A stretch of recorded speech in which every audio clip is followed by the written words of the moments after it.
پاکستان نے 5ویں ٹی20 میچ میں بھی انگلینڈ کو شکست دے دی۔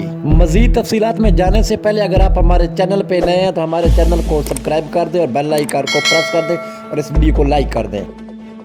5ویں ٹی20 میچ میں انگلینڈ کے کپتان معین علی نے ٹاس جیتا اور پہلے بولنگ کرنے کا فیصلہ کیا۔ پاکستان کی طرف سے بابر اعظم اور محمد رضوان کی جوڑی کریز پر پہنچی تو بابر اعظم صرف 12 گیندوں پر 9 رنز بنا کر بہت جلد آؤٹ ہو گئے، لیکن محمد رضوان ایک طرف ڈٹے رہے۔ انہوں نے 46 گیندوں پر 63 رنز کی شاندار اننگ کھیلی۔ دوسری طرف پاکستان کا مڈل آرڈر پھر فالو اپ ہو گیا۔ افتخار احمد 14 گیندوں پر صرف 15 رنز بنا سکے، آصف علی 5 رنز بنا سکے، شاداب خان اور محمد نواز بھی رن آؤٹ ہو گئے۔ یوں ایسا لگ رہا تھا کہ پاکستان 20 اوور بھی نہیں کھیل پائے گی، لیکن ایسا ہی ہوا جیسا لگ رہا تھا۔ پاکستان 19 اوور میں 145 رنز بنا کر آل ٹیم آؤٹ ہو گئی۔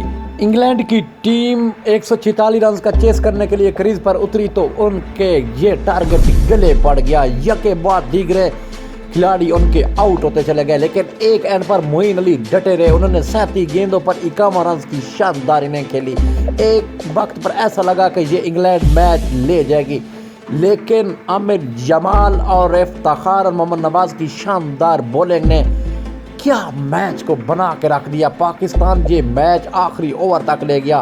آخری اوور میں 15 رن چاہیے تھے انگلینڈ کو، تو کپتان بابر اعظم نے عامر جمال کو اوور دیا۔ عامر جمال نے پہلی 2 گیندیں ڈاٹ نکالی، تیسری گیند پر معین علی نے 91 میٹر کا لمبا چھکا لگایا۔ پھر ایسے لگا کہ یہ معین علی میچ پاکستان کے ہاتھوں سے لے جائیں گے، لیکن بقیہ 2 گیندوں پر کیا کم بیک کیا عامر جمال نے اور جمال ہی کر دیا۔ کوئی نہیں سوچ رہا تھا کہ یہ آخری 2 گیندیں بچا پائیں گے، لیکن کیا کمال کیا جمال نے اور 2 رنز دے کر آخری 2 گیندوں پر پاکستان کو 6 رن سے جیت دلا دی۔ اور یہ تھی 5ویں میچ کی کہانی۔ آپ کو ہماری یہ ویڈیو کیسے لگی کامنٹس باکس میں ضرور بتائیے گا۔ آخر میں پاکستان زندہ باد کا نعرہ بھی ضرور لگائیے گا۔ اللہ حافظ۔